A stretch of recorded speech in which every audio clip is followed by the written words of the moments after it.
बिहार की सियासत से जुड़ी ये बड़ी खबर है। जो कैबिनेट की बैठक चल रही थी उसमें जीतन राम मांझी की तरफ से बिहार विधानसभा को भंग करने का प्रस्ताव रखा गया है। जीतन राम मांझी की तरफ से, जिनके मुख्यमंत्री पद को लेकर हमारे साथ प्रकाश कुमार एबीपी न्यूज संवाददाता इससे जुड़ चुके हैं। प्रकाश, क्या है पूरी खबर? अमन, अभी कैबिनेट की बैठक हो रही थी। सबसे पहले तो जीतन राम मांझी, नीतीश, शरद, वशिष्ठ नारायण सिंह सभी एक बैठक कर रहे थे, लेकिन बैठक बेनतीजा रहा। और जैसे ही वो कैबिनेट में गए तो नरेंद्र सिंह कृषि मंत्री ने प्रस्ताव लाया कि इस विधानसभा को भंग कर दिया जाए।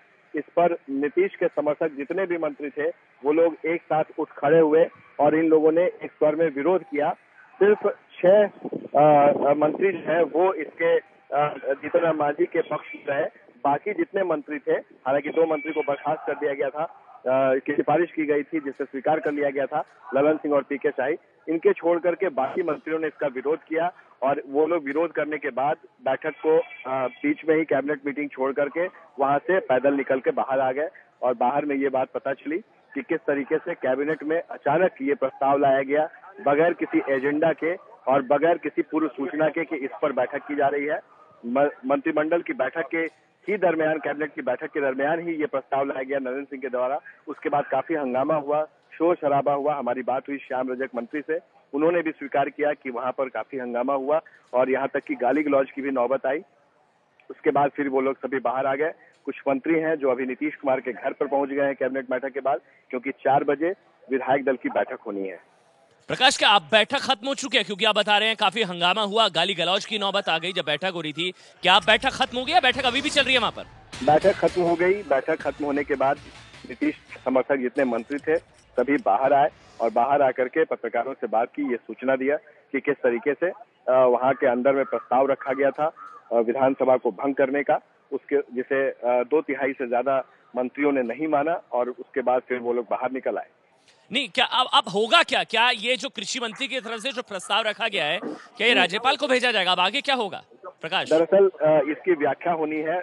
ये तो सही बात है कि कैबिनेट के चीफ जो है वो खुद मुख्यमंत्री होते हैं और उनका मानना है कि कैबिनेट में अगर सिर्फ एक मंत्री भी उनके साथ रहेगा तो वो स्वीकार माना जाएगा उस प्रस्ताव को।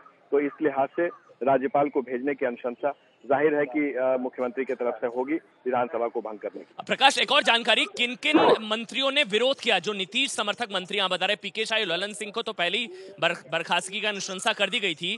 बैठक में किन किन मंत्रियों ने विरोध किया इस प्रस्ताव का? बैठक में बिहार में कुल 31 मंत्री हैं, जिनमें से जीतन राम मांझी को मिला के 2 मंत्री को अगर आप निकाल दें, बाहर कर दें बर्खास्तगी के कारण, तो 29 हो गए।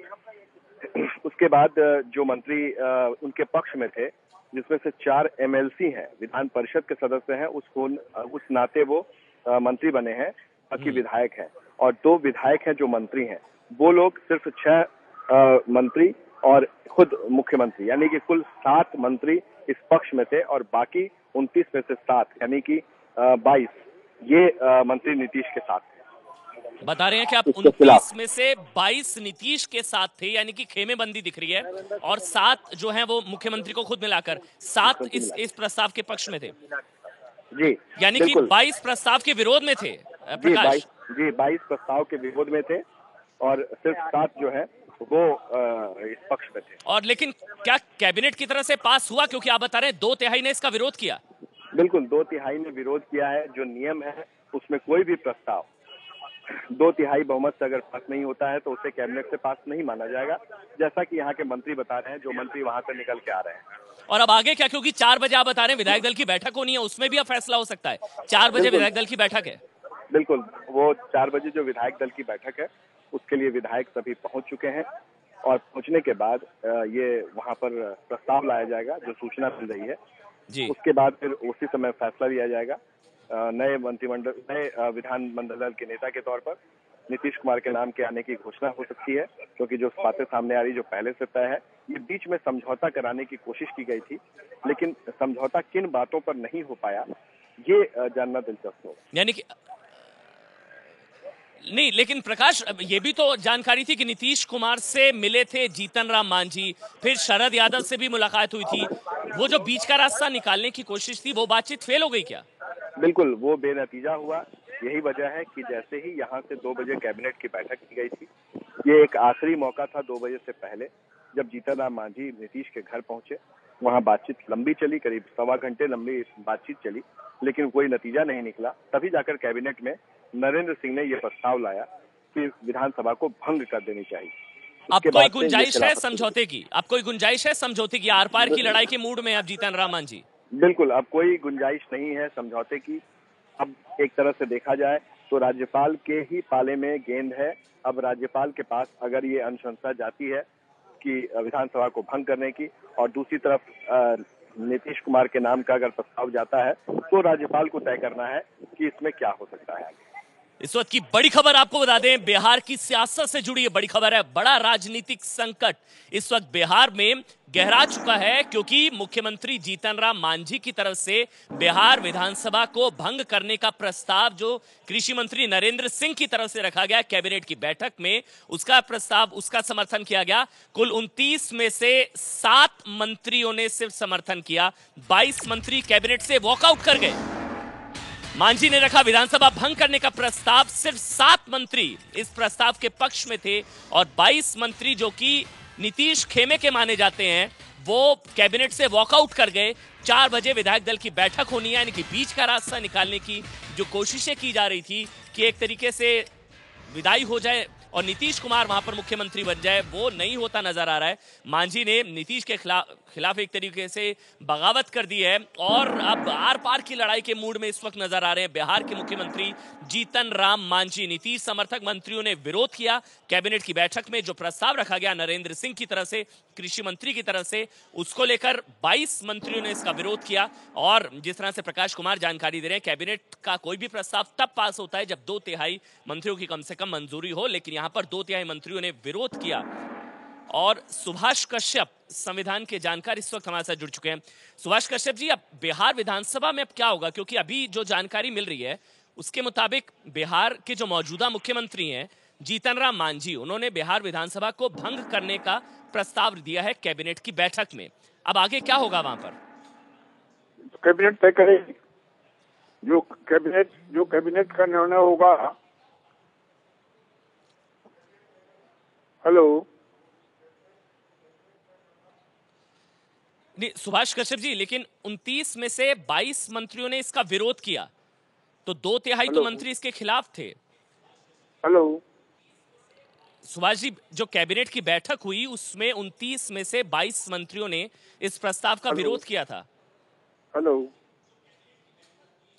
आपसे बात करेंगे सुभाष जी, मेरे ख्याल से मेरी आवाज आप तक नहीं पहुंच रही है, लेकिन इस वक्त की बड़ी खबर आपको बता दें, बिहार की सियासत से जुड़ी बड़ी खबर है। बड़ा राजनीतिक संकट इस वक्त बिहार में। जीतन राम मांझी को मनाने की जो कोशिशें की जा रही थी वो नाकाम साबित हुई। जीतन राम मांझी नहीं माने हैं। हमारे साथ सुभाष कश्यप एक बार फिर से जुड़ चुके हैं, उनसे एक बार फिर से बात करेंगे। सुभाष कश्यप जी, बिहार में जो राजनीतिक संकट है उस पर आपकी प्रतिक्रिया, क्योंकि कैबिनेट की बैठक हुई और कैबिनेट की बैठक में बिहार के मुख्यमंत्री ने बिहार विधानसभा को भंग करने का प्रस्ताव रखा, जिसमें 29 में से 22 मंत्रियों ने इसका विरोध किया, वॉकआउट कर दिया कैबिनेट की बैठक से। अब आगे क्या होगा बिहार में? अब आगे क्या होगा? देखिए, अभी मैंने देखे नहीं है पूरे फैक्ट्स जो आप बता रहे हैं कि अगर 30 में से 22 मंत्रियों ने उसका विरोध किया और वो प्रस्ताव पारित नहीं हुआ, तो प्रस्ताव पारित नहीं हुआ तो उसे राज्यपाल को नहीं जाएगी और क्या होगा। परिषद का जो निर्णय है, अगर वो ये निर्णय लेते कि विधानसभा भंग की है, तो उस निर्णय को राज्यपाल के पास भेजा जा सकता था। अगर निर्णय हुआ बात आगे चलने की है ही नहीं।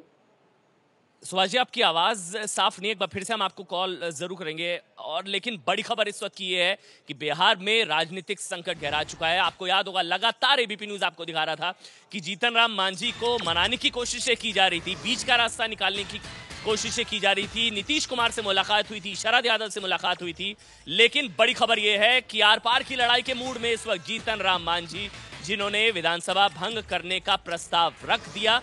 कृषि मंत्री नरेंद्र सिंह की तरफ से ये कैबिनेट की बैठक में यह प्रस्ताव रखा गया, लेकिन बड़ी बात यह है कि 29 में से 22 मंत्री जो कि नीतीश खेमे के माने जानते हैं, उन्होंने वॉकआउट कर दिया कैबिनेट की बैठक से और अब 4 बजे विधायक दल की बैठक होगी जिसमें विधानमंडल का नेता एक बार फिर से शायद चुना जाएगा और फिर अब नीतीश कुमार बनाम जीतन राम मांझी, ये पूरी तरह से लड़ाई नजर आ रही है। लेकिन इससे पहले आपको बता दें, जीतन राम मांझी की मुलाकात हुई थी नीतीश कुमार से और एक उम्मीद थी कि शायद जीतन राम मांझी को मना लिया जाएगा, लेकिन नहीं हुआ ऐसा। जेडीयू नेता अली अनवर इस वक्त हमारे साथ जुड़ चुके हैं। अली अनवर साहब, अब आगे क्या होगा, क्योंकि जीतन राम मांझी तो आर पार की लड़ाई के मूड में नजर आ रहे हैं। नहीं तो उनके साथ लोग नहीं ना है। 7 आदमी ने कैबिनेट में, नरेंद्र सिंह जी ने प्रस्ताव रखा विधानसभा भंग करने के लिए, इंक्लूडिंग मांझी साहब। तो वो प्रस्ताव तो भारी बहुमत से खारिज हो गया। वहीं 21 लोगों ने विरोध किया और सब लोग राजभवन चले गए। तो उसकी तो कोई अहमियत है नहीं। अब 4 बजे राष्ट्रीय अध्यक्ष जी ने जो बैठक बुलाई है शरद यादव जी ने विधायकों की, तो उसमें सब विधायक जुटेंगे, इस सारी स्थिति पर विचार करेंगे। नहीं तो अब आगे क्या होगा? क्या जीतन राम मांझी का हटना तय है? विधायक दल का नेता नया चुना जाएगा 4 बजे? जाहिर है यही होना है, इसलिए क्या और कोई दूसरा रास्ता क्या है? मतलब ये कि पार्टी न बनाती है किसी को मुख्यमंत्री, विधायक न उसके बनाते हैं, तो सब विधायक ही खिलाफ हैं और 7 इनके साथ सिर्फ हैं, तो कैसे होगा? तो ये तो सब खेल बीजेपी का है। बीजेपी ये सब खेल खेल रही है, तो सारे पार्टी के जो कार्यकर्ता हैं वो नीतीश कुमार के साथ हैं। पार्टी का पूरा रैंक एंड फाइल और जनता लीडर तो नीतीश कुमार हैं। नहीं, और आप कह रहे हैं बीजेपी करा रही है ये सब? जाहिर है बीजेपी खुलेआम, कोई लुका छुपी का खेल है। डे 1 से बीजेपी ने ये खेल सरकार को अस्थिर करने के लिए पार्टी में झगड़ा। बीजेपी के तो ये उसके खून में ये है, झगड़ा लगाना और तोड़फोड़ करना। नहीं तो अब बीजेपी तो कह रही है ना वो सरकार गिरने नहीं देंगे। बीजेपी तो यहाँ तक कह रही है कि वो सरकार गिरने नहीं देंगे। तो ये यही है कि तो ठीक है, हमें यही जनता देख रही है ना कि किस तरह से, और सारे लोग देख रहे हैं, पूरे देश के लोग देख रहे हैं। तो उनके डीएनए में यही चीज है बीजेपी के कि दूसरे के को सरकार। आपने देखा दिल्ली में डे 1 से मालूम था कि कोई सरकार नहीं बन सकती है। जोड़ तोड़, खरीद फरोख्त सब कुछ किया। जनता ने क्या किया? जनता ने तो दिखा दिया। 10 तारीख को रिजल्ट आएगा इनका। ये तो चलता नहीं है ना जनता के सामने। नहीं अली अनवर साहब, एक और चीज, अब ऐसे में इस लड़ाई में क्या जीतन राम मांझी हार गए? और क्या जो कैबिनेट का प्रस्ताव है वो आप कह रहे हैं चूंकि वो पास नहीं हुआ, क्या वो संवैधानिक तौर पर अब राज्यपाल को नहीं भेजा जा सकता? क्या विधानसभा को भंग करने का जो प्रस्ताव है? राज्यपाल जो है विधानसभा में जिसका बहुमत होगा, विधायक जिसके साथ होंगे, और वो सब परेड कर रहे हैं, गए सब मंत्री। पहला तो राज्यपाल को ये फैसला उसको रिजेक्ट करना चाहिए कि भाई 7 इनके पक्ष में है और 21 विपक्ष में है मंत्री। तो एक तो प्रस्ताव नहीं हुआ। दूसरा जो विधायक दल की बैठक का जो फैसला है, तो उनको राज्यपाल को जो विधायक दल की जो फैसला है, उस बहुमत का फैसला है, जो उसको मानना चाहिए। तो राज्यपाल को तो कोई कायदे कानून से ही ना काम करना पड़ेगा आपके। तो ये प्रस्ताव राज्यपाल को नहीं भेजा जा सकता क्योंकि पास ही नहीं हुआ? हाँ बिल्कुल नहीं पास हुआ। बहुत बहुत शुक्रिया आपका अली अनवर, जेडीयू नेता, जिनका कहना है कि जीतन राम मांझी को अपने पद से इस्तीफा देना ही पड़ेगा। वो ये लड़ाई हार गए हैं और नीतीश कुमार ही होंगे अगले मुख्यमंत्री। 4 बजे इस पर फैसला लिया जाएगा, नया विधायक दल का नेता चुना जाएगा और पार्टी नीतीश के साथ एकजुट है। बीजेपी करवा रही है ये सब। अली अनवर कह रहे हैं कि बीजेपी का हाथ है। इस वक्त की बड़ी खबर, जीतन राम मांझी ने रखा विधानसभा भंग करने का प्रस्ताव।